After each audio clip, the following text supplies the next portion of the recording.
Salam, Atavatan TV YouTube kanalının hormatly tamaşaçylary.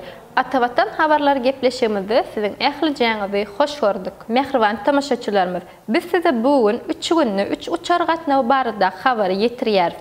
Odal hem habar berişimiz ýaly 2022-nji ýylyň sentýabr aýynda İstanbul uğru boýunça 16 fany ýörüti uçaryň bolmagyna garaşylýardy. Bu ýörüte gatnawlar Türkmenistan aviakompaniyasy hemde Türkiýanyň Türk Hava ýollary aviakompaniyasy tarapyndan ýerine ýetirilýär.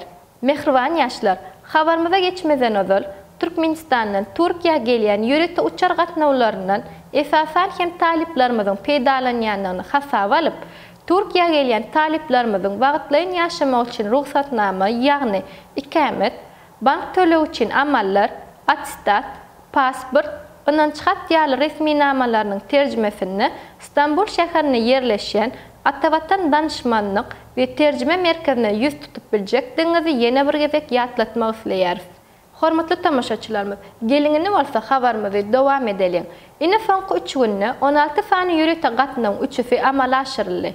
Türkmenistan aviakompaniyasy 1-nji sentýabrda hemde 3-nji sentýabrda ýagny şu gün İstanbul uğru boýunça ýörüte gatnawyny ýerine ýetirdi.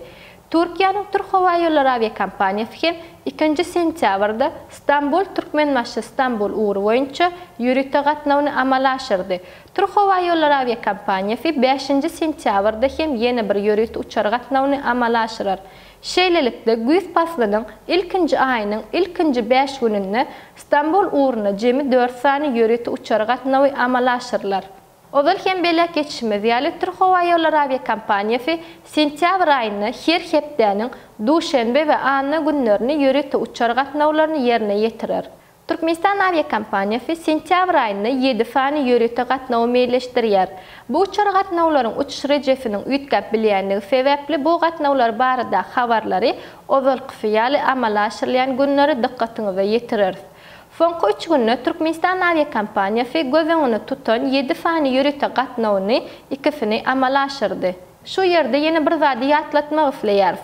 Häzirki wagtda Türkmenistan aviakompaniyasy Dubay, Kazan, Moskva ve Frankfurt şäherlerine adaty ýolagçy gatnawlaryny ýola goýdy. Mehriban tamaşaçylarymyz, maglumatlardan hem görüşimiz ýaly her günde diýen ýaly bir uçar gatnawy amala aşyrylýar. Şol sebäpli mundan soňra biz her günde diýen ýaly amala aşyrylýan ýörüte uçar gatnawlary barada video habary ýazgyp edip size ýetirmeris. Ýakynda bu uçar gatnawlarynyň adaty uçar gatnawlaryny öwürilip, halkara uçar gatnawlary barada habarlaryň habar gymmatyny ýitirmegini umyd edýäris.